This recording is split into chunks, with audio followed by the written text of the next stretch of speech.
Ahí está, ya puse grabar. Bueno, buenas tardes a todas. Nada, antes de comenzar quería consultarles a las que están si pudieron hacer la evaluación, si pudieron ponerse al día con los trabajos, las que están. Algunas chicas se van a conectar más tarde hoy, me avisaron y nada, las que están me querrían comentar cómo les está yendo. Hola, buenas tardes, Lumila. Hola María, ¿cómo estás? Bien, yo no sé si lo hice bien o no, pero bueno, completé todo hoy. Buenísimo. ¿Y no te dio el resultado, la evaluación? Porque te la da automáticamente si está aprobada. Eh, no sé, no, digamos, no lo entendí bien, pero sé que ahí miré que, digamos, de las 14 preguntas, una respondí mal, pero lo otro, Entonces estás aprobada. Sí, sí. listo. Bueno, buenísimo. Buenísimo que se hayan podido poner al día. ¿Alguna más? ¿Quiere comentar cómo le fue? Janina, Milagros, a ver quién más está. Me aparecen algunas porque tengo la pantalla. Em,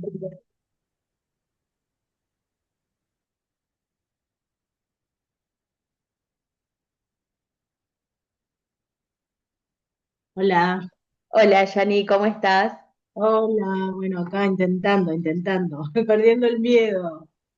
Muy Eh, bien. no, yo vengo de 10. Hola a las chicas también.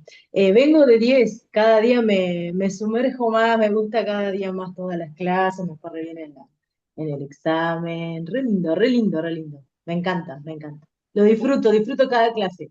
Bueno, me alegro. Muchas gracias por Sí, muy compartirlo. lindo. Sí, yo en realidad traté de por ahí no hacerles tanto la semana pasada, cargarlas de trabajo para esto mismo, para que puedan ponerse al día. Mili, ¿querés comentarme? Hola, soy re vergonzosa yo. No hay problema, no hay problema, hay que sacarnos ese miedo. Pero sí, entré tarde yo, creo que 2 semanas después. Sí, Pero sí, ya hice la evaluación toda y la evaluación la probé. Una incorrecta tuve nomás. buenísimo, buenísimo. Vos, Mili, cualquier cosa que no entiendas de las 2 semanas que no estuviste, me mandás un mensajito y te lo vuelvo a explicar, no hay problema en eso. Dale, dale. Sí, igual estuve viendo para entrar más, estuve viendo los videos y eso que están, Sí, sí, para yo entender trato de mucho más. siempre subirlos. Ni bien termina la clase, o sea, tarda por ahí 20 minutos en descargar el video porque es extenso y yo ya lo subo así, ya lo Sí, tienen. sí, sí. Acá alguien escribió en el chat, a ver. No me aparece tu nombre, me aparece tu teléfono, o sea, el Samsung. Yo hoy hago todo, vengo atrasada por varios problemas. Dale, no hay problema. Las que estén atrasadas, eh, no hay drama, cualquier consulta que tengan en el momento que hagan el trabajo, lo mismo que le dije a Mili. Bueno, Guada, esto mismo, no hay problema. Sí, por ahí entiendo que al ser varios trabajos semanales, o sea, un trabajo semanal y la evaluación por ahí se puede juntar, aparte todos tienen su vida, tienen cosas aparte del curso, entonces se recontraentiende. No hay ningún problema. Lo que sí, obviamente, antes se pongan al día, va a ser mucho mejor para ustedes, porque en el momento de entregar el certificado tiene que estar todo el curso realizado, pero tienen tiempo todavía. Em, Vamos a comenzar con, vamos a compartir pantalla por lo pronto. Recuerden que la clase anterior nos habían quedado dos temas por ver. Primero queríamos volver a hacer un repaso de lo que les había costado entender, que era lo de las tópicas. Ustedes, cuando haya algo que no entiendan y demás, me frenan y lo volvemos a hablar, no hay problema. A manera de repaso esto, porque ya lo vimos, pero recuerden que habíamos hablado que las tópicas eran una teoría que planteó el autor Freud sobre la estructura de la mente humana, del funcionamiento. Hablaba de dos tópicas. En primer momento, el consciente, preconsciente e inconsciente. Y la segunda tópica, el yo, super yo y el ello. En la primera tópica se centra en la estructura de la mente en términos de conciencia y en la segunda tópica se centra en la estructura de la personalidad. En la primera tópica habla en primera instancia del inconsciente, que es un conjunto de recuerdos, ideas o imágenes que por ser nocivas o traumáticas quedan fuera de nuestra conciencia a través del mecanismo de defensa llamado represión. ¿Por qué? Porque al hacernos mal no es algo que lo podemos estar pensando cotidianamente. Pero estos recuerdos, ideas o imágenes se pueden manifestar a través de los sueños, síntomas neuróticos como son las fobias o actos fallidos. El preconsciente son los recuerdos, cosas, ideas que se mantienen fuera de nuestra conciencia, pero que con esfuerzo la podemos recuperar, ¿sí? Eso lo podemos recordar si nos esforzamos. En cambio, el consciente es toda la información que contamos para vivir y tenemos presente día a día en nuestra mente. Sí, cuando nos levantamos, lo que tenemos que comer, de qué trabajamos, ¿sí? Lo que es nuestra rutina está en el consciente. Después, la segunda tópica, que fue lo que más se les complicó entender, recuerden que la segunda tópica habla de los aspectos de la personalidad y dice que tenemos tres aspectos que son importantes y que tenemos en la mente el humano. Estas tópicas sí se van a ir desarrollando en distintas edades. En primer momento está desde que nacemos el ello, que el ello está regido por el principio de placer. Nos lleva a hacer lo que disfrutamos sin censura ni vergüenza. Buscamos una satisfacción inmediata cuando realizamos, ¿sí? Estas cuestiones, ¿sí? ¿Por qué? Porque nos genera placer. No hay culpa, y ahí yo les había puesto el ejemplo, un niño anda desnudo por la casa cuando hay gente, ¿sí? Como no tiene vergüenza, no lo ve como algo malo o algo que le dé pudor, ¿sí? Porque está regido por el ello, que los primeros años de vida tienen este aspecto de la personalidad, regido por el placer. Otro aspecto de la segunda tópica de nuestra personalidad es el super yo, que es todo lo opuesto a lo que es el ello. ¿Sí? El super yo está regido por el principio del deber. ¿Sí? Se desarrolla aproximadamente a los 4-5 años. ¿Sí? Esto es aproximadamente. Su desaprobación, o sea, si nosotros no hacemos algo regido por el deber, lo que nos va a generar es el sentimiento de culpa. Acá es cuando aparece ese sentimiento. Recuerden que en el ello no aparecía ni la culpa ni la vergüenza. De 4-5 años ya sí, porque empieza a desarrollarse el super yo, lo que Freud lo llama como el super yo. Un ejemplo que yo les puse, que lo habíamos hablado, es que quiero salir, pero debo estudiar. Las obligaciones se superponen al disfrute. En cambio, el yo, que es otro aspecto de nuestra personalidad, según Freud, lo llama como el mediador entre el ello y el super yo.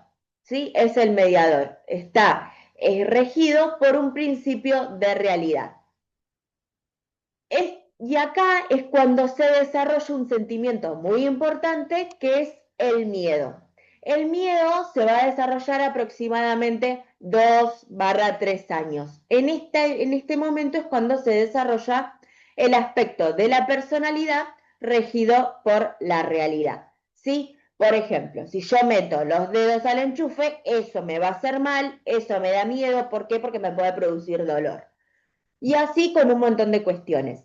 ¿Qué pasa? Tiene que haber una mediación entre el disfrute y el deber. ¿Y cómo es esa mediación? A través de la realidad.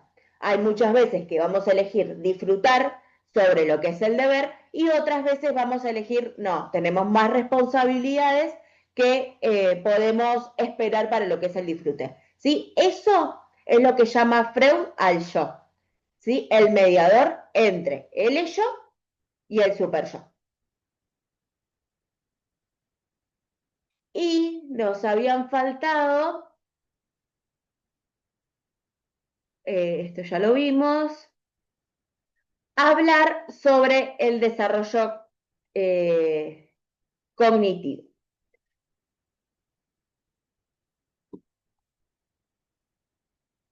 Van a escuchar mucho nombrar durante todo este curso y en realidad en la vida, cuando se empiecen a involucrar más en la parte de infancia, de motricidad, de todas estas cuestiones o del desarrollo cognitivo de los niños y demás, se van a hablar mucho de estos términos. Por eso es importante que les queden claro y se va a hablar mucho de este autor, que es Piaget. La mayoría capaz que lo debe haber escuchado porque tiene un montón de libros, lo vemos en la escuela, lo vemos, sí, es un autor, un psicólogo muy reconocido que por ahí lo habremos escuchado nombrar. Nosotros nos vamos a enfocar lo que habla del desarrollo cognitivo de los niños, ¿sí?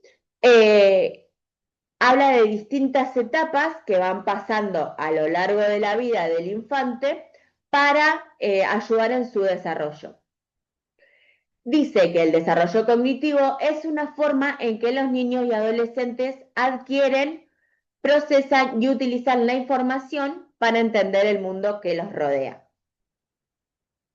Es el proceso mediante el cual los individuos adquieren y mejoran sus habilidades para percibir, aprender, razonar y recordar. Piaget va a hablar de distintas etapas. En primer momento va a hablar de la etapa sensorio-motora. Yo no pretendo que ustedes aprendan esto de memoria, ¿no?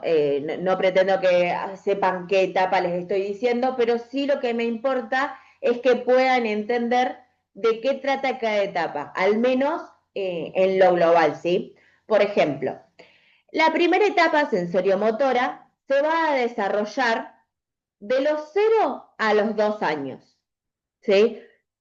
Es una de las etapas donde más nos importa a nosotros porque es donde va a estar el aspecto, o sea, vamos a ver en cuanto a lo que vamos a trabajar en guarderías, en jardines maternales, de los 45 días en adelante.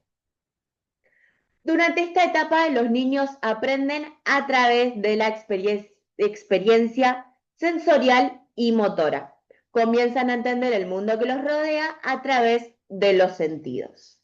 No sé si alguna vez escucharon nombrar esto que sensorio-motora, pero se refiere a que el niño va a conocer todo. Todo se va a empezar a relacionar, va a conocer su casa, va a conocer sus juguetes, va a través de los sentidos, ¿sí? ¿Cómo va a ser a través de los sentidos? Llevándose las cosas a la boca, empezando a poder agarrar, ¿sí?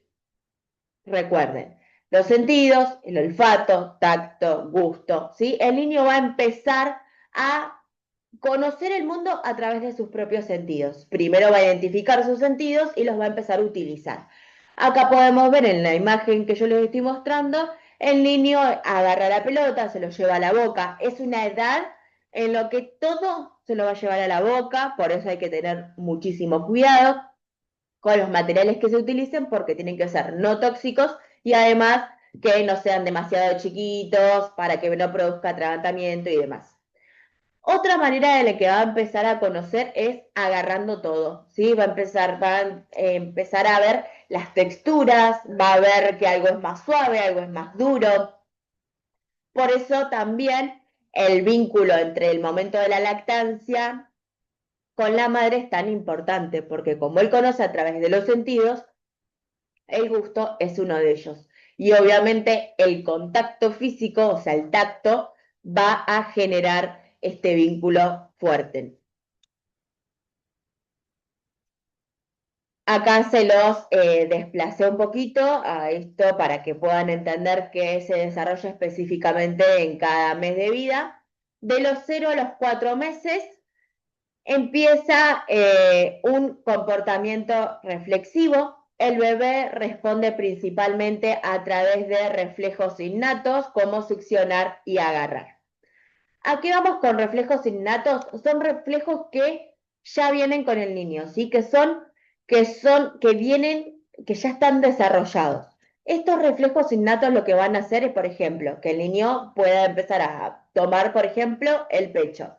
Va a empezar a amamantar, o sea, esa mamá va a amamantar y el niño ya va a saber succionar, ¿sí? Entonces, eso es un reflejo innato, un reflejo que viene desde que nace y que es involuntario, que no lo hace pensando.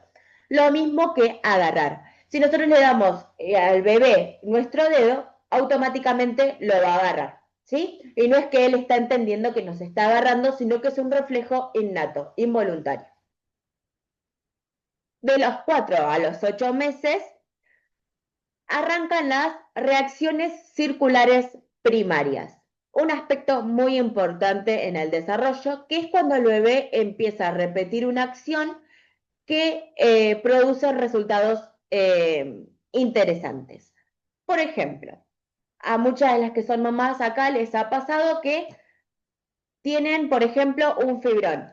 Ese fibrón lo tiraron. Eso de tirar el fibrón y nosotros se lo volvemos a dar y lo vuelven a tirar. Eso son reacciones circulares primarias. ¿Por qué? Porque el niño hace repetitivamente una acción que le genera placer, que es algo que le resulta interesante. ¿Por qué? Porque va a empezar a descubrir todas estas cuestiones. Va a entender que si tira el fibrón, ese fibrón va a hacer ruido, ¿sí? Entonces va a tener que hacer en un movimiento con la mano para tirar eso. Esos son reacciones circulares primarias. De los 8 a los 12 meses arranca la coordinación de esquemas. El bebé empieza a mostrar intencionalidad en sus acciones. Recuerden que hasta el momento eran todas situaciones involuntarias, que las hacía por sus propios reflejos. Ahora el niño empieza a realizar esquemas que habla de la intencionalidad de sus acciones. De los 12 a los 24 meses se empieza el desarrollo de la permanencia del objeto. El niño comprende que los objetos siguen existiendo ahí aunque no los vea.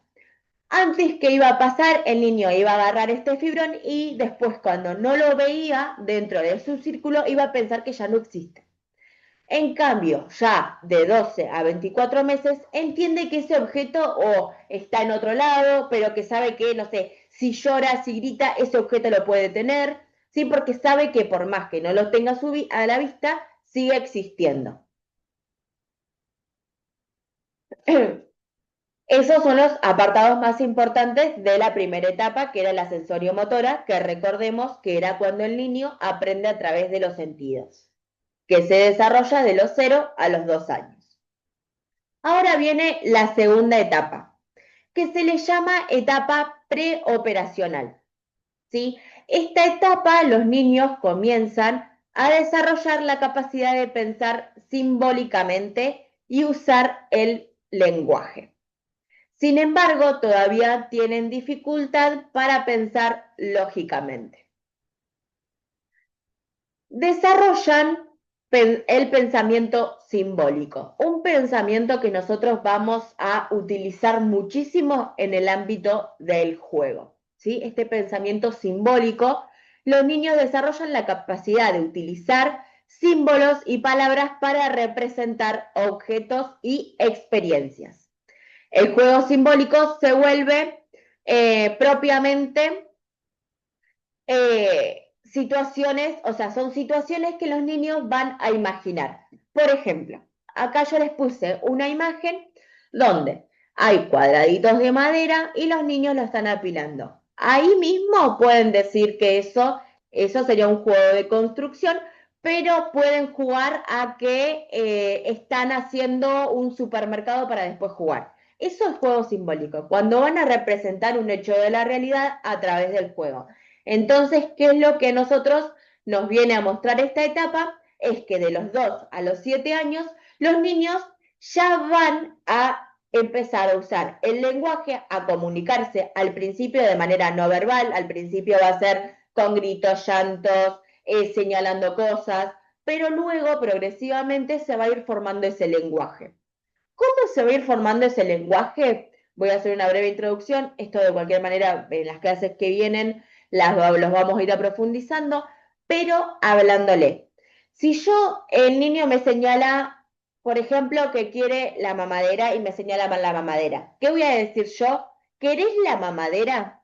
¿Cómo? ¿Por qué es tan importante nombrar? Y obviamente siempre digo esto, nombrar las cosas por su nombre real. ¿Sí? Pasa mucho que por ahí para infantilizar el idioma vamos generando un retroceso. Por ejemplo, ¿querés la mema? No, la mema no es una palabra, ¿sí? Nosotros le vamos a decir, ¿querés la mamadera? Entonces vamos a ir fomentando ese lenguaje, ¿sí? El lenguaje socialmente característico por todos los niños. Entonces, esa es una manera de ir ayudando a ese desarrollo del lenguaje, que se va a dar de los 2 en esta etapa, de los 2 a los 7 años, de manera progresiva. Uy, salí todo para atrás.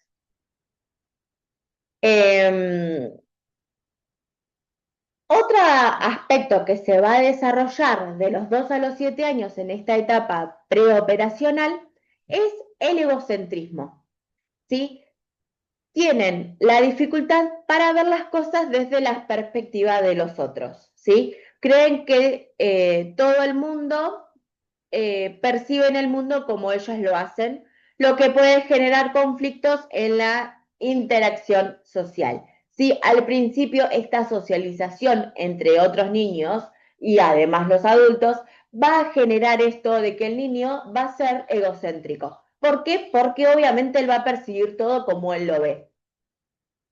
Luego hablamos del desarrollo del lenguaje, que ya lo venimos comentando, experimentan una explosión en la adquisición del vocabulario y comienzan a formar frases cada vez más complejas. El lenguaje se convierte en una herramienta fundamental para el pensamiento. Ustedes tienen que entender que los primeros años de vida, como nosotros venimos hablando, que es uno de los periodos más plásticos del desarrollo, o sea, cuando más al niño le entra información, eso lo tenemos que aprovechar, tanto desde el ámbito familia como también desde el ámbito educativo, de guarderías y demás. Cuando más le hablemos a los chicos, más fácil va a poder incorporar el vocabulario. Otra etapa que se da de los 7 a los 11 años, no es algo en lo cual nosotros nos vamos a abocar de lleno, pero no quería pasar de alto, o sea, como que quería hacerles un pantallazo general para que entiendan cómo va evolucionando estos cambios que dice Piaget. Obviamente que es algo que nosotros no vamos a tomar, porque no es algo que nosotros nos vamos a encargar de 7 a 11 años, pero bueno, está bueno que lo tengamos. ¿Qué se llama esta etapa? Operaciones concretas. Durante esta etapa el niño desarrolla la capacidad de pensar lógicamente y resolver problemas utilizando objetos y situaciones concretas. Las famosas matemáticas sí empiezan a aparecer. Disminución del egocentrismo. Ya el niño no va a pensar que todos piensan de la misma manera que él o que se relacionan de la misma manera. El egocentrismo se deja un poquito de lado, ¿sí? No se quita de manera completa, eso pasa en edades más adultas, pero sí hay una disminución. Yo acá les traje un videito de esto que estamos hablando de las etapas y cuando lo finalizamos me van a comentar qué les parece este tema, si lo pudieron entender bien. La teoría de Piaget argumenta que tenemos que conquistar 4 etapas de desarrollo cognitivo. Primero, la etapa sensoriomotriz. Segundo, la etapa preoperacional. Tercero, la etapa de operaciones concretas. Y cuarto, la etapa de operaciones formales. Solo una vez que hemos pasado por todas las etapas, lo cual puede variar en edad, podemos alcanzar la inteligencia humana completa. 1. La etapa sensoriomotriz, de 0 a 2 años. En la etapa sensoriomotriz desarrollamos a través de experiencia y movimientos nuestros 5 sentidos. Nuestro cerebro quiere ver, escuchar, oler, saborear y tocar tanto como sea posible. Primero comenzamos con reflejos simples y poco después desarrollamos nuestros primeros hábitos. A partir de los 4 meses nos damos cuenta de las cosas más allá de nuestro propio cuerpo y luego, a medida que envejecemos, aprendemos a hacer cosas intencionalmente. Un hito clave es el desarrollo de la memoria de trabajo, o en términos de Piaget, nuestra realización de la permanencia de los objetos. Antes de eso, nuestra madre puede mostrarnos y luego esconder un peluche y pensaríamos que ha desaparecido. Después, entendemos que los objetos continúan existiendo, incluso cuando no podemos verlos. Comenzamos a sentir curiosidad por todo. Queremos oler flores, probar comida, escuchar sonidos y hablar con extraños. Para explorar más, nos movemos. Aprendemos a sentarnos, gatear, pararnos, caminar e incluso correr. Este aumento de la movilidad física, en consecuencia, conduce a un mayor desarrollo cognitivo. Pero seguimos siendo egocéntricos, lo que significa que podemos percibir el mundo solo desde nuestro propio punto de vista. 2. La etapa preoperacional, de 2 a 7 años. Nuestro pensamiento se clasifica principalmente a través de funciones simbólicas y pensamientos intuitivos. Tenemos muchas fantasías y creemos que los objetos están vivos. Como no somos capaces de aplicar operaciones cognitivas específicas, Piaget llamó a esta etapa preoperacional. Aprendemos a hablar y entender que las palabras, las imágenes y los gestos son símbolos de otras cosas. Cuando dibujamos a nuestra familia, no nos preocupa dibujar a cada persona a escala, sino más bien con sus significados simbólicos. Nos encanta jugar a simular, lo que nos permite experimentar algo nuevo y aprender mucho. Alrededor de los 4 años, la mayoría de nosotros nos volvemos muy curiosos y hacemos muchas preguntas. Queremos saberlo todo. Podemos llamarlo el nacimiento del razonamiento primitivo. Piaget lo llamó la edad intuitiva, porque si bien nos damos cuenta de que tenemos una gran cantidad de conocimiento, no tenemos idea de cómo lo adquirimos. Nuestro pensamiento en esta etapa sigue siendo bastante egocéntrico. Creemos que otros ven el mundo como nosotros y aún no entendemos que lo ven de manera diferente. 3. La etapa de operaciones concretas, de 7 a 11 años. Finalmente, Bueno, ya esa etapa no vamos a ver el video porque no es algo que a nosotros nos importe. Pero me quieren comentar qué les pareció el tema, si entendieron bien, antes de seguir por el otro.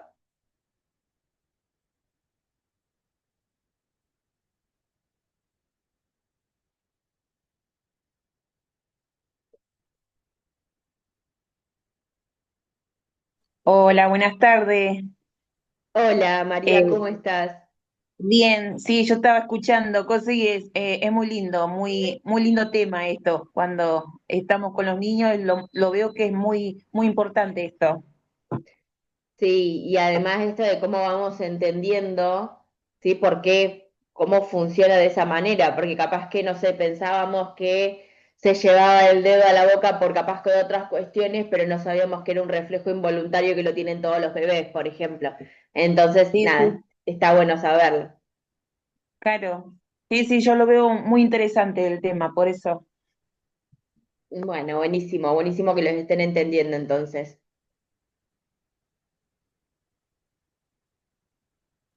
Hola chicas, yo tengo un problema con el celular y recién me pude acabar de entrar, así que bueno, después voy a ver si lo puedo repasar.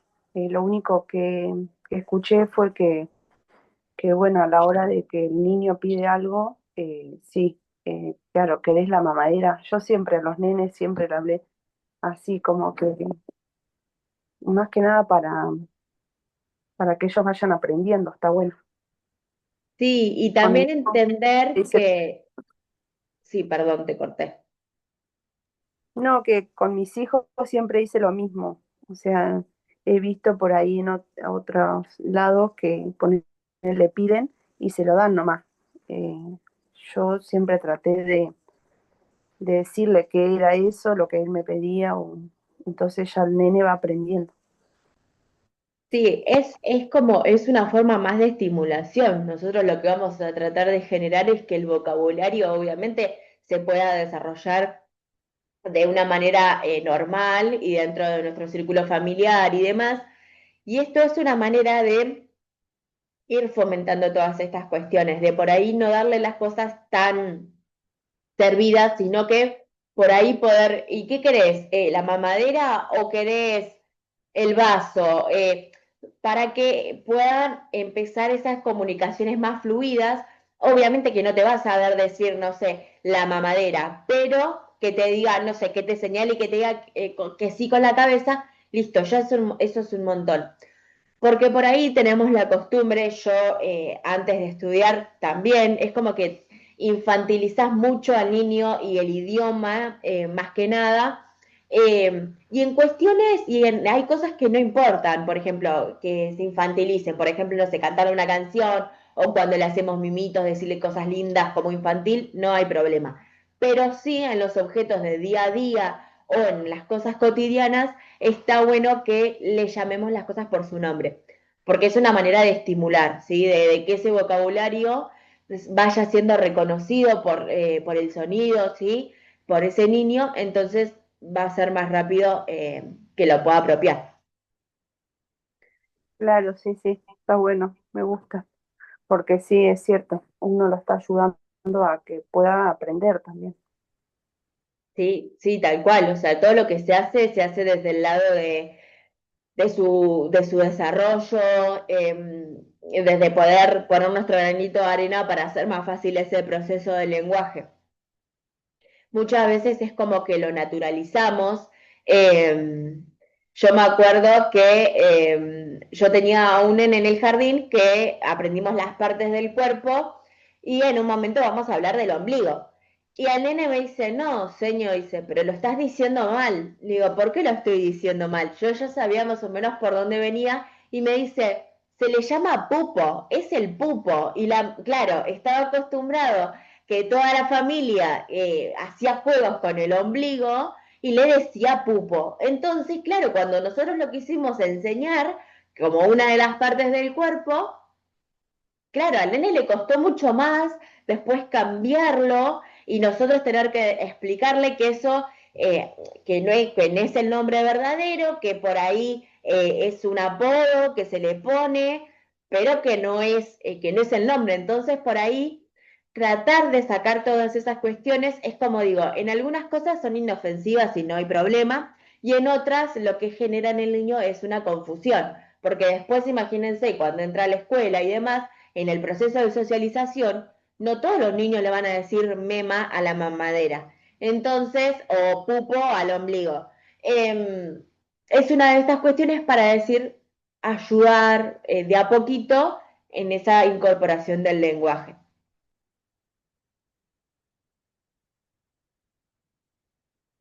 Bueno, el otro tema que nos había quedado hablar de de la anterior clase, era el desarrollo físico, que también lo dividí por etapas para que se les sea más fácil. De los 0 a los 2 años hay varias cuestiones a tener en cuenta. En primer momento, el control cefálico. ¿Sí? El control cefálico es uno de los aspectos muy importantes. De los 3 a los 4 meses, el bebé logra sostener y controlar los movimientos de su cabeza. Una habilidad fundamental para el desarrollo posterior.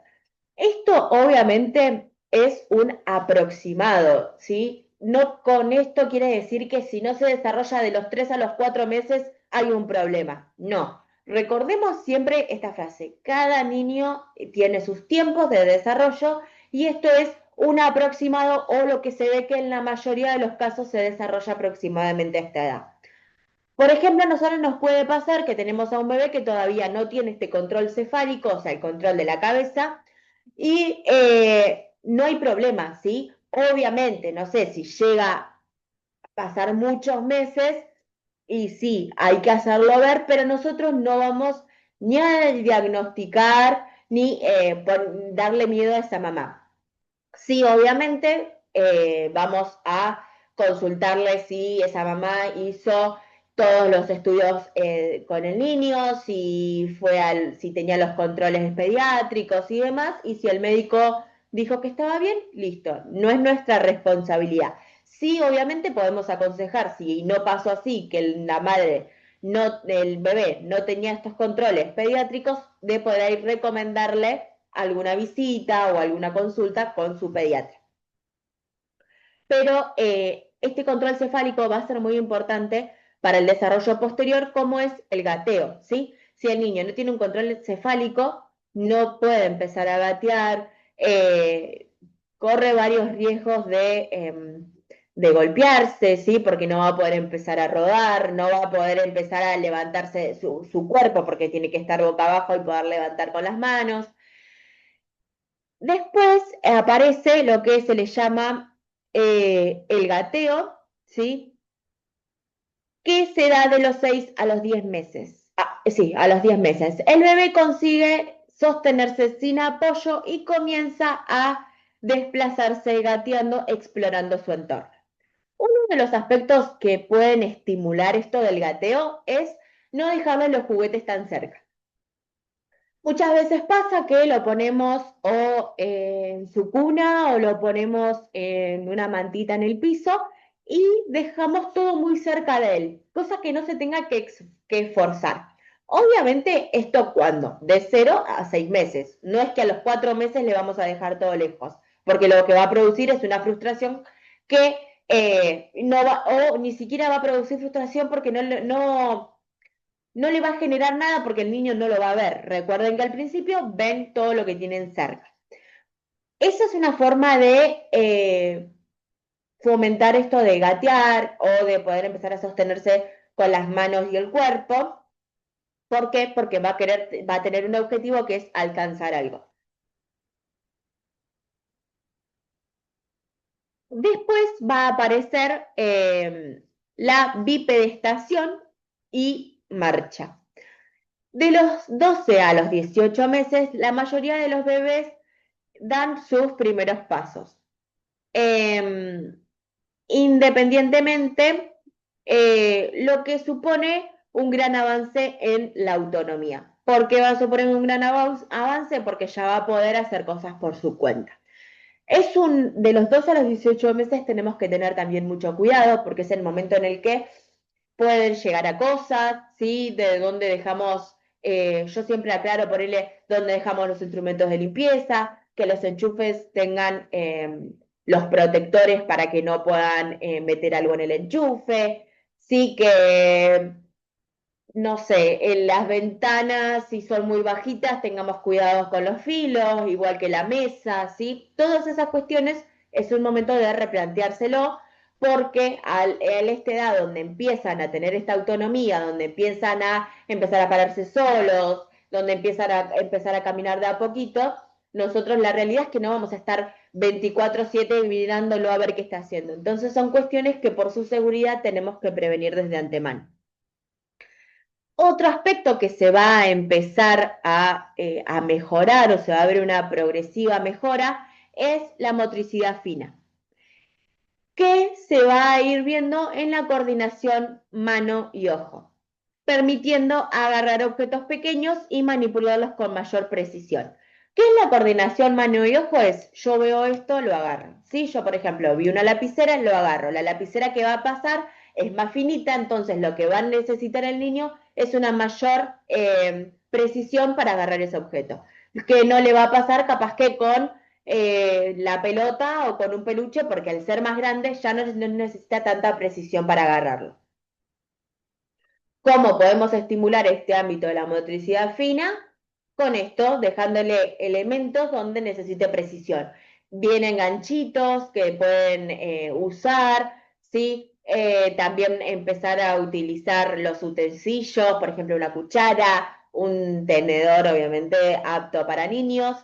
¿Sí? Son todas cuestiones que van a ayudar a la motricidad fina. Y la motricidad fina también lo es todo, es lo mismo que la motricidad gruesa. Para gatear y demás necesita la motricidad gruesa, pero la motricidad fina para comer, para agarrar solo la mamadera. Después está el desarrollo físico de los 2 a los 4 años. Hablamos de cómo se desarrolla la motricidad gruesa. Recuerden que la motricidad gruesa no necesita tanta precisión como la motricidad fina, pero es fundamental. Empiezan a perfeccionar habilidades como correr, saltar y subir escaleras. Pueden, esperen que se me trabó a mí, ¿ustedes ven? Ahí está. Pueden pedalear, ¿sí? En triciclo, lanzar una pelota, patear una pelota, aunque con una precisión limitada. Por ejemplo, acá les puse una imagen que es un niño subiendo las escaleras. Otro aspecto a tener en cuenta, donde tengamos lugares con escaleras, sea en una guardería, sea en un jardín, sea en una casa y demás, las famosas rejitas. ¿Por qué? Porque obviamente va a empezar a tener estabilidad, pero esta habilidad de poder subir escaleras, pero no es algo seguro, ¿sí? Entonces, son precauciones que tenemos que tener. La motricidad fina se desarrolla, mejoran su capacidad para manipular objetos pequeños, pueden sostener un lápiz, dibujar formas simples y comenzar a utilizar tijeras infantiles.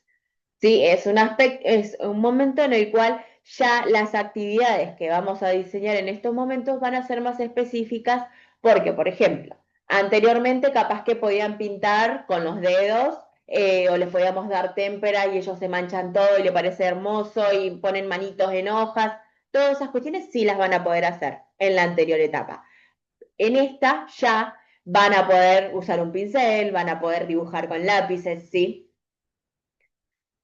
Aparece también lo que es el control de esfínteres. La mayoría de los niños logran el control de los esfínteres durante este periodo. Un importante hito en su autonomía personal. Crecimiento físico, también el ritmo del crecimiento se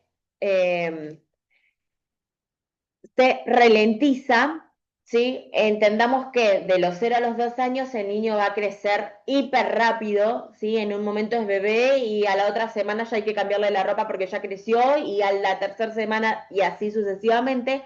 En cuanto a lo físico, crecen muy rápido en la anterior etapa. Ya en esta etapa de los 2 a los 4 años, este proceso se ralentiza. Me había trabado. En comparación con la etapa anterior. Pero sigue ganando altura, peso, ¿sí?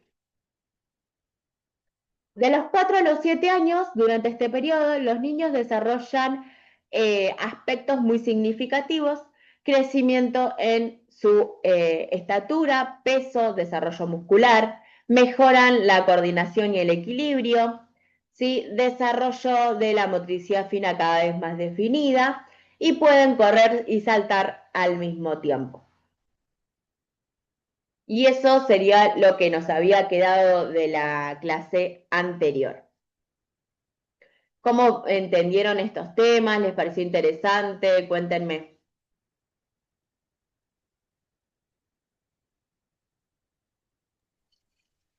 Yo más o menos. Pero el video, me quedé en el video.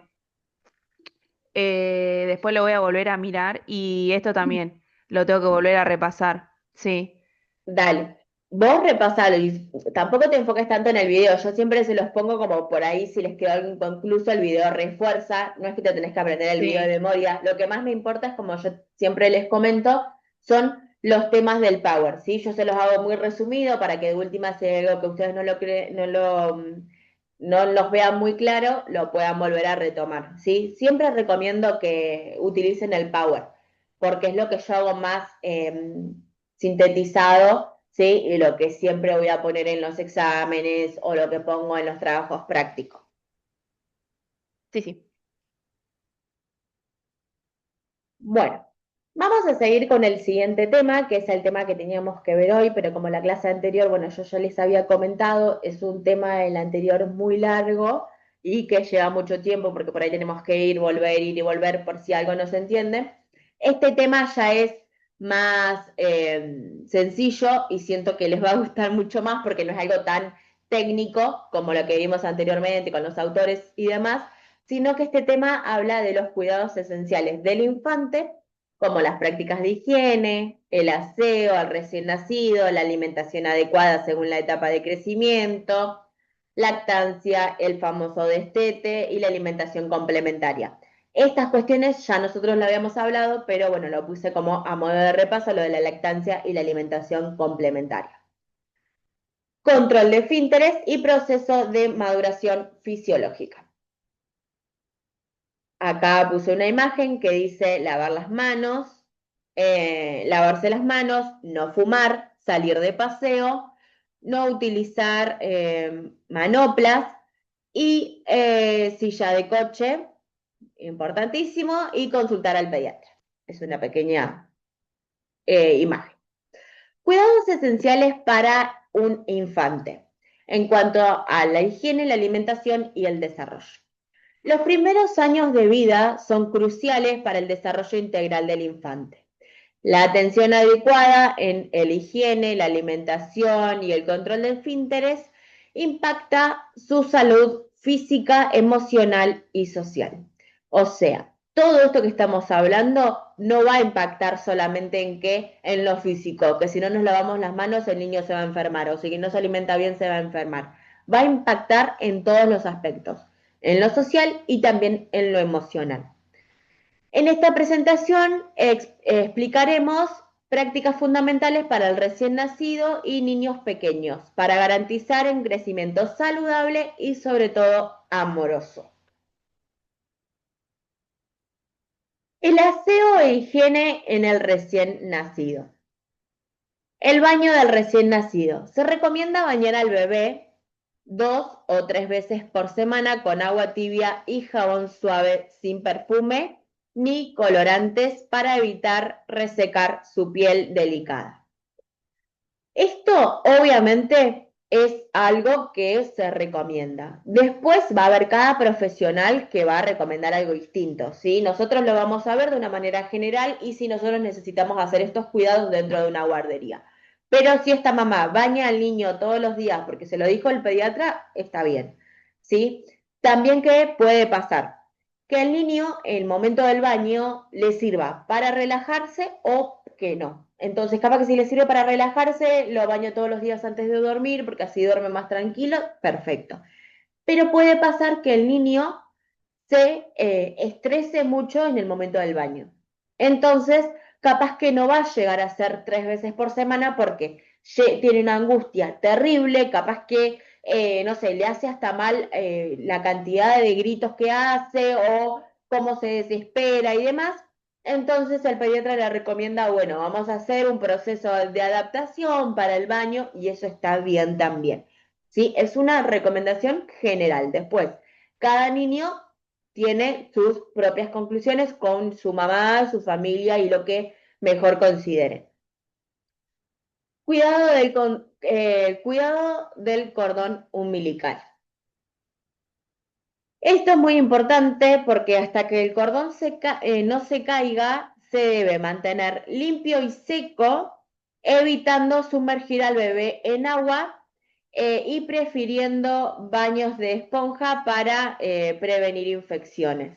¿Sí? Entonces se cubre esa parte o se baña con recomendaciones del pediatra, porque puede ser que el pediatra diga, no, bueno, no lo mojes excesivamente, pero sí puede tener un poquito de agua si lo secas bien. Eso va a ser, como les decía, de recomendación, pero no se recomienda mojar por completo al bebé hasta que el cordón no se caiga. El cuidado que necesita la piel. Se debe usar cremas y aceites específicos para bebés y vestirlos con ropa de materiales suaves y transpirables para proteger su piel sensible. Baños diarios para mantener su higiene o limpieza, ¿sí? Los baños que hayan recomendado. Las cremas y los aceites específicos, la realidad es que la mayoría están aprobados, pero es algo que hay que tener en cuenta. ¿Por qué? Porque muchas veces vamos al supermercado y vemos una cantidad de aceites o, no sé, cremas y demás. Está perfecto porque la mayoría de los supermercados tienen la obligación de vender los productos que sean avalados, ¿sí? Por la Organización Mundial de la Salud o de parte de infantes, y dice siempre en el envase de qué edad a qué edad se puede usar ese producto. Si nosotros vemos que el producto donde compramos no tiene la etiqueta, no tiene la validación, no lo usamos, ¿sí? Con esas cuestiones no hay que arriesgarse porque al ser la piel tan sensible del bebé podemos tener un riesgo, ¿sí? Hoy en día también hay muchos perfumes que tienen excesivamente alcohol para el bebé. Entonces, en la piel sensible, capaz que un perfume irrita, o si es un jabón que tiene demasiado perfume, lo mismo con los aceites, ¿sí? Lo más natural que se pueda, mucho mejor. Y que esté avalado por la Organización Mundial de la Salud. El cambio de pañales.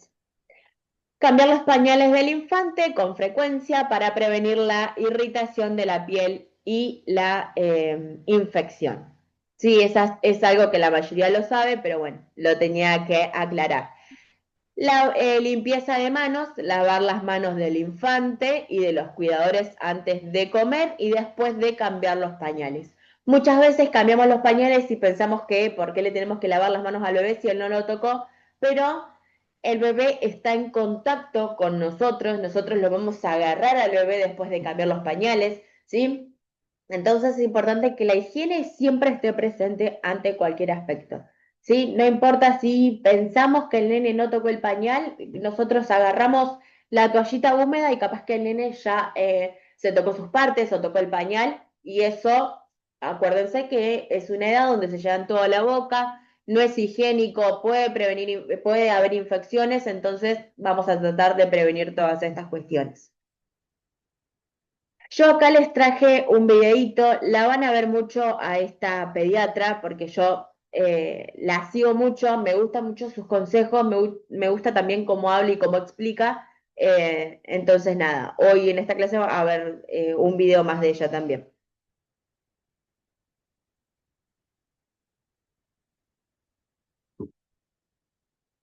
El primer baño del recién nacido es algo que suele agobiar a madres y padres primerizos, así que en este vídeo os voy a dar todos los trucos y consejos para que estéis bien informados y podáis disfrutar de este bonito momento de conexión con el bebé. Vamos a resolver primero las preguntas que todo el mundo se hace y luego os explicaré paso a paso cómo bañar al bebé. Primero, ¿cuándo se puede bañar el bebé recién nacido?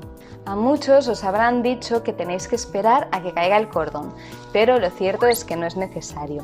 Desde que llegáis a casa con el bebé ya se puede dar el primer baño. Es verdad que un recién nacido se ensucia muy poco, así que la verdad es que tampoco hay prisa si os queréis esperar. Lo más importante es que si vais a bañar al recién nacido antes de que caiga el cordón, no lo tengáis sumergido en agua más de 3 o 4 minutos, porque como os contaba en este vídeo sobre las curas del cordón, lo que nos interesa es que esté limpio y seco. Luego, ¿con qué frecuencia hay que bañar al recién nacido?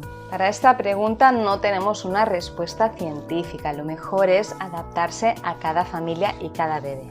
Hay bebés que se relajan mucho con el baño y les va a ir muy bien hacerlo cada noche antes de ir a dormir. Pero he de deciros que no todos los bebés son así. No os sorprendáis si en el momento de bañar a vuestro peque se convierte en un pequeño poseidón y la hora del baño se convierte en una odisea. Si este es vuestro caso y tenéis un bebé que se activa con el baño, sepáis que no es imprescindible bañarlo cada día. Con 2-3 veces a la semana es suficiente porque se ensucian poquito. Sí os recomiendo en todo caso que el baño sea siempre a la misma hora para empezar a establecer unas rutinas. ¿Y cuánto debe durar el baño de un recién nacido? Pues no hay una duración ideal, no hay que cronometrarlo, pero orientativamente unos 5 minutos más o menos. Vistas ya las dudas más frecuentes, vamos con el paso a paso de cómo bañar al bebé. Primero de todo, la preparación. Antes de empezar a bañar al bebé, os aconsejo tenerlo todo preparado. Así durante el baño vuestra atención recaerá plenamente sobre el bebé. Vamos a preparar la bañera con agua, luego veremos a qué temperatura. El jabón, la toalla, la crema hidratante y el pañal y la ropita para después del baño. No os preocupéis que más adelante vamos a hablar de qué tipo de jabón y cremita, pero vamos a seguir con los pasos. Número 2, lo más importante siempre es la seguridad. Hay que tener varios puntos en cuenta. Os decía, la temperatura del agua, lo más importante, que el bebé no se queme. Hay que comprobarla siempre con un termómetro e intentaremos que esté alrededor de los 37 grados, que es la temperatura a la que está el cuerpo. Tened en cuenta también cómo es la temperatura ambiente para cuando saquemos al bebé de la bañera. Debería estar en torno a los 22 grados sin corrientes de aire que puedan afectar directamente al bebé. Siguiendo con la seguridad, no dejaremos al bebé solo en ningún momento, ni durante el baño, obviamente, ni mientras esté en el cambiador. No os confiéis de que no sabe moverse ni darse la vuelta, porque no lo saben hacer hasta que saben, y puede ser que la primera vez que lo hagan sea en un despiste vuestro y tengamos un accidente. Y lo que os preocupa más, ¿cómo hacemos para que no se nos escurra el bebé, para que no se caiga? Para transportarlo del cambiador a la bañera os voy a dar el mismo consejo que me dieron a mí la primera vez que asistí al paritorio. Controlad la cabeza con una mano y con la otra el culete. Si tenéis estas dos partes del cuerpo controladas, es muy difícil que el bebé se caiga. Y durante el baño, si estáis solos, podéis utilizar vuestra mano dominante, en mi caso es la derecha, para sujetar bien al bebé y la otra para lavarlo y acariciarlo. Vamos ahora con la parte del baño en sí. Pondremos una pequeña cantidad de jabón en el agua y no es necesario que utilicemos una esponja. Podéis limpiar al bebé con vuestra mano y así sentirá también vuestra piel y vuestro tacto. En general, cualquier jabón que esté pensado para bebés os va a servir. Yo recomiendo de entrada los que son Sindet porque son más respetuosos con el pH de la piel. Luego vamos a ir lavando al bebé de la cabeza a los pies sin olvidarnos de los pliegues y una vez hayamos acabado lo sacaremos envolviéndolo enseguida con la toalla. Lo secaremos con la toalla con suavidad y si todavía tiene el cordón lo secaremos a toquecitos, mejor si utilizáis una gasita. Importante secar bien todos los pliegues, todos los michelines, que al principio no tienen muchos, pero a medida que se van poniendo hermosos aparecen por todas partes. El culete, las piernas, detrás de las orejas, en la papada, que al principio muchos no lo tienen, pero luego es un pliegue que se suele irritar mucho. Mantenedlos bien sequitos para evitar estas irritaciones. Y una vez hemos secado al bebé, le podemos aplicar una cremita o aceite hidratante y podéis aprovechar este momento para conectar con el bebé, hacerle masajito, cantarle. Este no es un paso indispensable, pero se ha visto que hidratar la piel a diario previene que el bebé pueda desarrollar una atopia. Así que si alguno de los padres o los hermanos tenéis piel atópica, os recomiendo no saltaros este paso. Os dejo aquí, por cierto, un vídeo donde explico qué es este tipo de piel y qué cuidados necesita. Y ya solo nos quedaría vestir al bebé y disfrutar del olor a limpiecito. Si queréis aprender... Bueno, chicas, ¿qué les pareció el video?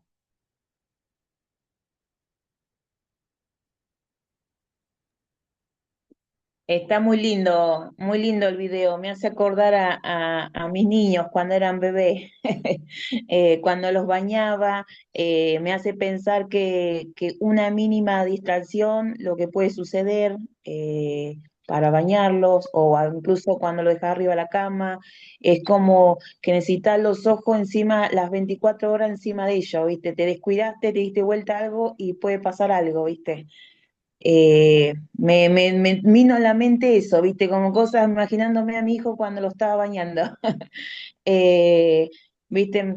La otra cosa que también, también me pasó, que el pediatra por ahí que me pasó una vez que lo vi todo con zampullido al gordo, lo llevo al pediatra y yo le era, viste que vienen los aceititos para ponerle en la pielcita, el pediatra me dijo, no, esas cosas no las uses, y eso que era para bebé y todo, pero dice eso le hace como una reacción alérgica, así que cuando lo voy a bañar, lo baño sin nada, o sea, no hay jabón, no hay perfume, o sea, el perfume cuando lo salgo es arriba de la ropa, no sobre tu piel, ¿viste?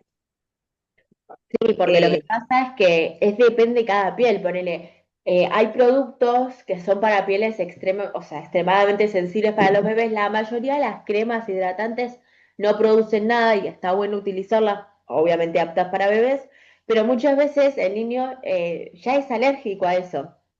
Es increíble sí, la piel tan sensible que tienen, por eso tantos cuidados. Y ni hablar los cuidados que tenemos que tener nosotros.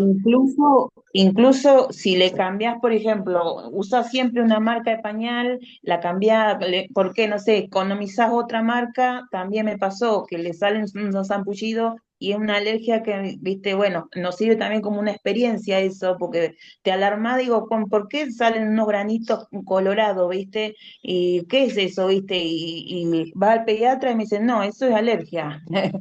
Eh, Sí, Viste, uno como mamá son cosas que experimenta. sí, ustedes tienen un montón de herramientas con esto de ser madre.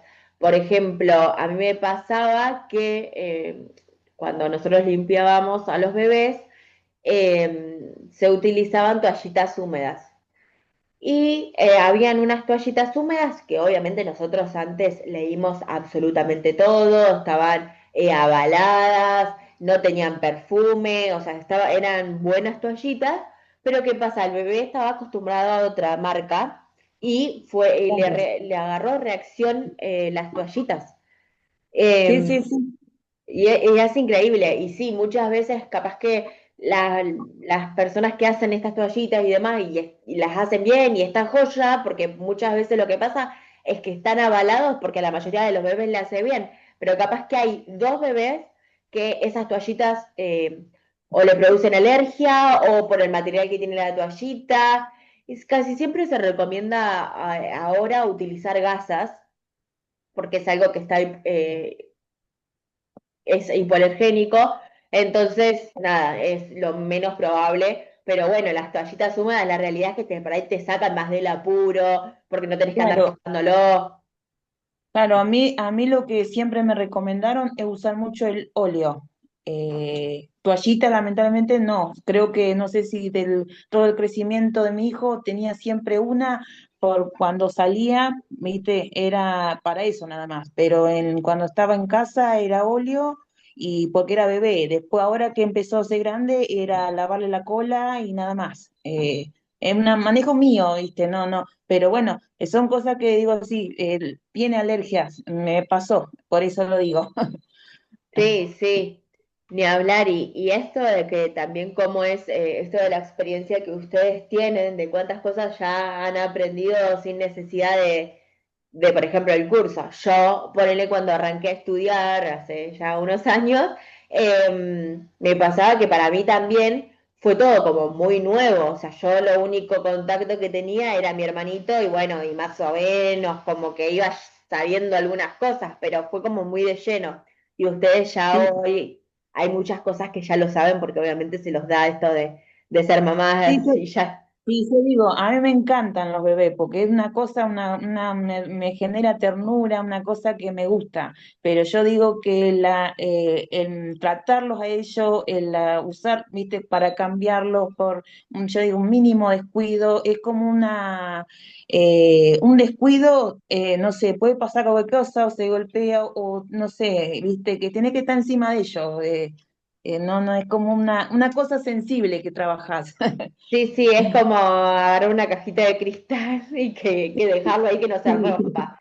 Yo sí, cuando arranqué la carrera pensé que la edad que menos me iba a gustar era esta, de 0 a 2 años, porque me pasaba esto del miedo, de decir, ay Dios, son tan chiquitos, es un segundo, y no, y hoy en día es la e edad que más incluso me gusta.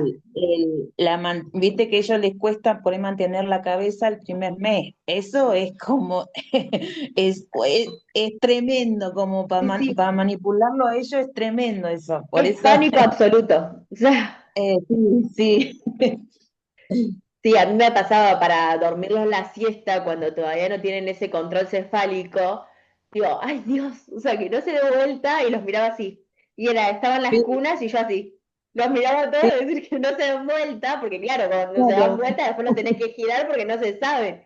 Ay, no, sí, después ya nada, te vas acostumbrando y lo vas sí, sí, naturalizando más. sí, sí. Bueno, seguimos.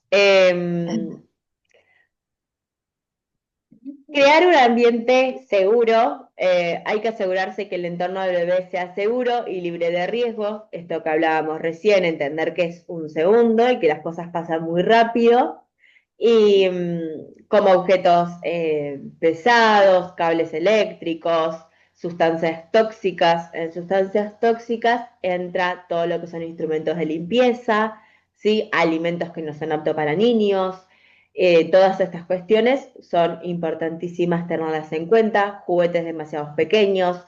Yo siempre doy el ejemplo porque me quedó en la cabeza de los soldaditos, esos chiquititos de plástico, no, no existe, o sea, se sacan de la parte cerca de los niños porque eso produce atragantamiento, los bloques que son muy chiquititos, botones, todas esas cuestiones, los estantes más altos que tengamos y ahí se guarda todo.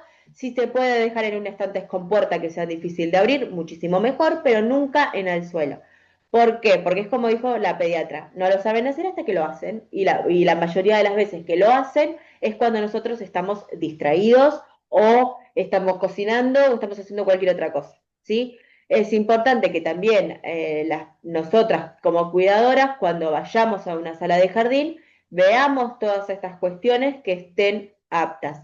La mayoría de los casos sí, porque los enchufes nunca están a la mano, siempre están demasiado altos, hay muchas cuestiones, pero bueno, siempre algo se puede pasar, puede haber, no sé, siempre controlar si hay maderas que nos haya salido algún clavito, todas esas cuestiones siempre es importante verlo. Yo, por ejemplo, en lo particular, una vez por semana hago una revisión completa de todo, porque la realidad es que no somos las únicas personas que entran a las salas, entonces está bueno tener un control, sí, porque le puede haber pasado a la chica que limpia, que a una cosa que no se dio cuenta y demás.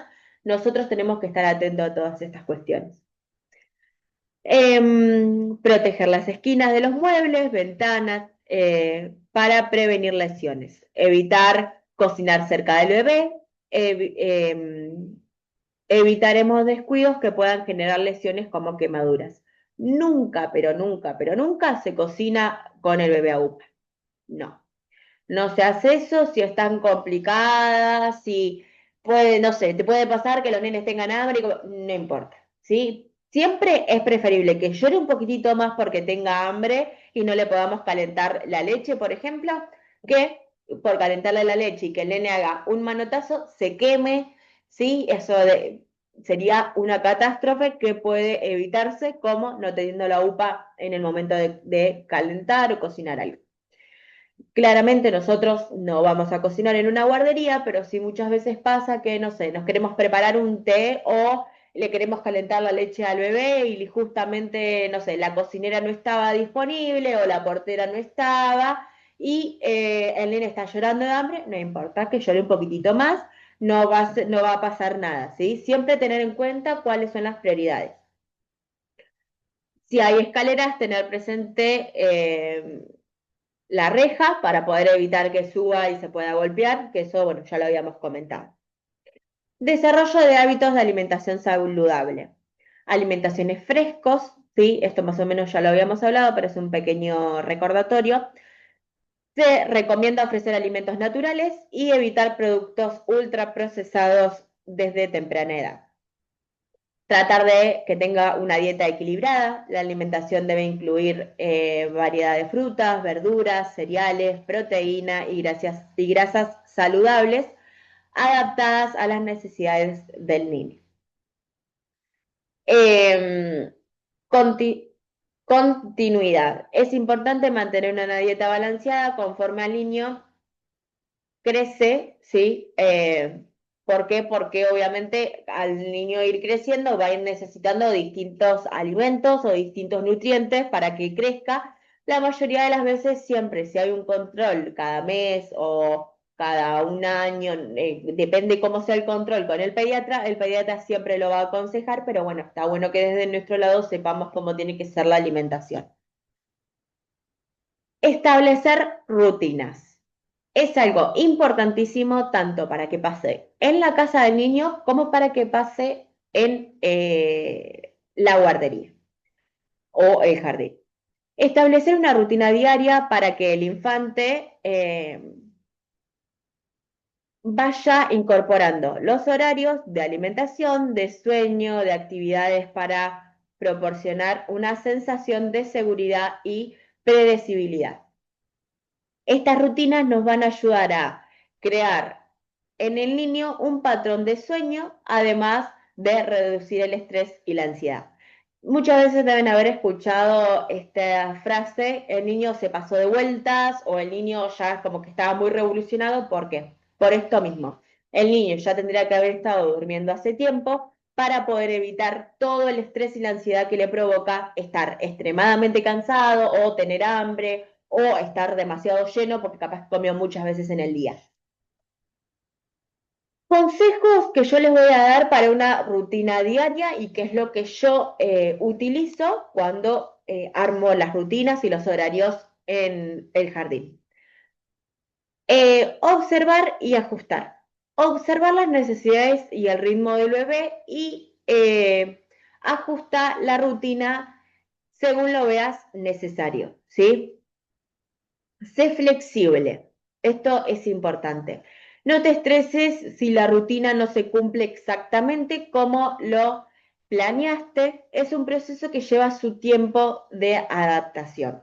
El niño claramente el primer día, el segundo día, el tercer día, el cuarto día, el quinto día, no, el niño no va a decir, ah, bueno, es hora de dormir, me voy a dormir. No, es toda una rutina, es todo un proceso que vamos a nosotros a acompañar desde el lado del amor, vamos a, no sé, cantarle para que se duerma, contarle un cuento, ¿sí? Para que podamos, ¿sí?, ir incorporando de a poco estos hábitos. Comunica con otros cuidadores. La comunicación es importante porque es necesario que todos estén en la misma página y que puedan seguir las mismas rutinas. ¿A qué vamos con esto? Es importante que se le cuente a, bueno, en este caso nosotros tenemos esta rutina en el jardín, que podemos hacer es recomendar esta misma rutina en la casa para poder hacer un acompañamiento conjunto, para que sea ameno para el niño estar en el jardín y también para la familia poder establecer estas rutinas que son muy importantes. Si la mamá hace las rutinas y no le avisa, no sé, al papá o a la niñera, es como medio en vano. ¿Por qué? Porque el niño no va a tener esa continuidad, entonces no va a ser una rutina. Por eso es importante informarlo. Ajusta la rutina según la edad. Las necesidades van cambiando de acuerdo a la edad, por lo tanto siempre es importante rever nuestras rutinas. Los horarios de sueño son distintos en cada edad también, entonces es importante eso. Proporcionar estímulos, ¿sí? Proporcionar al infante estímulo sensorial y cognitivo a través de juguetes, de música, de actividades para fomentar su desarrollo cognitivo y motor. Esto nosotros lo vamos a hacer mucho. Yo les fui nombrando algunas estimulaciones que podemos hacer, como por ejemplo lo de la motricidad fina o para que empiece a gatear, dejar los juegos lejos. Acá les voy a explicar algunas estimulaciones visuales, algunas estimulaciones auditivas también y demás que podemos hacer. Una estimulación visual incluye actividades como mostrar objetos, juguetes, leer libros y ver imágenes. Una estimulación auditiva incluye actividades como hablar, cantar, hacer ruidos. Una estimulación táctil incluye actividades como tocar, abrazar, acariciar. ¿Sí? Recuerden que todo esto son estímulos para los primeros años de vida que ellos conocían el mundo a través de los sentidos. Estimulación kinestésica incluye actividades como girar, moverse, balancearse. Ah, me pasó una. Si buscáis en internet, Eh, acá. El control de esfínteres y desarrollo y señales. Ya creo que con este tema terminamos, así les explico la actividad antes que termine la clase. Desarrollo fisiológico. El control de esfínteres comienza entre los 18 meses a los 3 años, ligado a la maduración neurológica y el autocontrol muscular. Señales de preparación. Interés por el baño, capacidad de permanecer seco varios tiempos, ¿sí? Que no esté todo el tiempo haciendo sus necesidades en el pañal. Además, en un entrenamiento gradual debe ser un respetuoso, con rutinas, con ropa fácil de quitar para que lo pueda hacer cada vez más autónoma. Refuerzos positivos, evitando presionar al niño. Tenemos que entender que el momento en el sacar el pañal es algo que es un desarrollo fisiológico, ¿sí? No es algo que el niño pueda decir, lo hago o no lo hago, ¿sí? No es decisión del niño, es algo que pasa en su cerebro o en su contexto, en su contexto físico que le permite ya empezar a dejar el pañal. Pero tenemos que entender que es además de acostumbrarse a hacer sus necesidades cuando quiere y donde quiere, también tiene que empezar a tener un acompañamiento de parte puede ser de la familia o de la persona que lo cuide y demás, que sea amoroso, ¿sí? Y que sea explicando cómo lo tiene que hacer, ¿sí? Con mucha paciencia y evitando la presionar. Yo acá les traje un video, pero no lo vamos a llegar a ver si buscáis en internet cómo porque es bastante largo. Yo ahora se los voy a mandar en el grupo igual. Para mí es muy importante que lo miren a ese video porque también tiene que ver con la actividad. Pero no quiero dejar de poder explicarles la actividad y nos faltan 5 minutitos. Es importante tener en cuenta que cada niño se desarrolla a su propio ritmo y que algunos pueden necesitar más tiempo para alcanzar ciertas etapas del desarrollo. Si tienen alguna inquietud sobre el desarrollo de tu hijo, es importante consultar con un profesional de la salud. Esto lo puse como consejo que nosotros le podemos dar a su familia. Y puse una frase que a mí me encantó, que dice, nunca compares a tu hijo con otro niño, no se compara a la luna con el sol. Cada uno brilla a su tiempo y a su manera. ¿A qué vamos con esto? Que muchas veces pasa, ay no, pero yo conozco un nene que al año ya dejó el pañal, sí, bueno, pero es tu desarrollo y no el de tu hijo, ¿sí? No por eso quiere decir que uno esté bien y el otro esté mal, ¿no? Son distintas situaciones que las dos son válidas, ¿sí? Los cuidados de higiene, alimentación, maduración fisiológica son fundamentales para el bienestar del infante. Padres y cuidadores deben brindar un entorno de apoyo, paciencia y comprensión para facilitar un desarrollo físico, emocional y cognitivo óptimo. La atención integral en estas áreas contribuye a fomentar al niño que sea saludable y felices sentando las bases para su futuro. Y yo como actividad les puse algo muy sencillito para hacer, que dice, la actividad, cuidados esenciales del infante.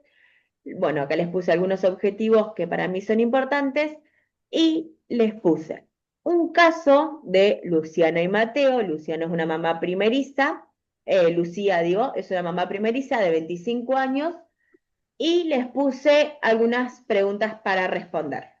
Por ejemplo, ¿cuáles son los cuidados esenciales que Lucía debe proporcionarle a Mateo durante los primeros meses de vida? Todo lo que hablamos.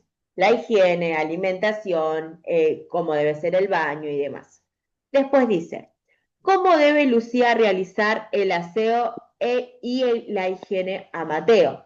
Pueden usar el videíto que miramos, pueden usar lo que hablamos de la seguridad, de acomodar la ropa antes, ¿sí? Todas esas cuestiones van en esa pregunta. Después dice, ¿por qué es importante que Lucía amamante a Mateo? ¿Cuánto tiempo debe amamantarlo?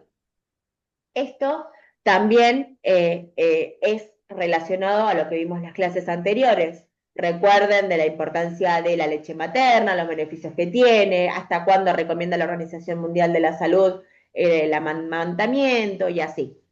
¿Cómo debe Lucía empezar a darle alimentos complementarios a Mateo? ¿Qué tipos de alimentos son adecuados para él? Recuerden que la alimentación complementaria, hablábamos de que es una alimentación complementaria, que no se saca la leche materna. Recuerden que hablamos de todo esto de no dar alimentos ultraprocesados, de no dar carnes crudas, de no dar huevo crudo, ¿sí? Todas esas cuestiones. ¿Cómo puede Lucía reconocer los signos de maduración fisiológica en Mateo? Para estas preguntas van a tener que ver el videíto, ¿sí? Que no vamos a llegar ahora, que es el que estaba. Yo se los voy a compartir igual en el grupo para que lo tengan más fácil y que puedan acceder. Díganme si tienen alguna duda porque se va a cortar en unos minutos. Yo no, cualquier cosa te mando por WhatsApp. Dale, dale. Sí, cualquier cosita me mandan por WhatsApp. Yo de cualquier manera, ahora les voy a compartir ese video porque no sé si lo van a poder acceder desde el campus, así lo pueden chusmear y no está de más porque es muy interesante. Esa pediatra, o sea, es muy buena y explica muy bien. Si hay algo que no entiendan, me mandan. Listo, dale. Bueno, chicas, muchas gracias a todas las que estuvieron y cualquier cosa, escríbanme. Nos vemos el miércoles que viene. Nos vemos, Chao. gracias. Adiós, que tengan buen fin de. Igualmente. Gracias igualmente.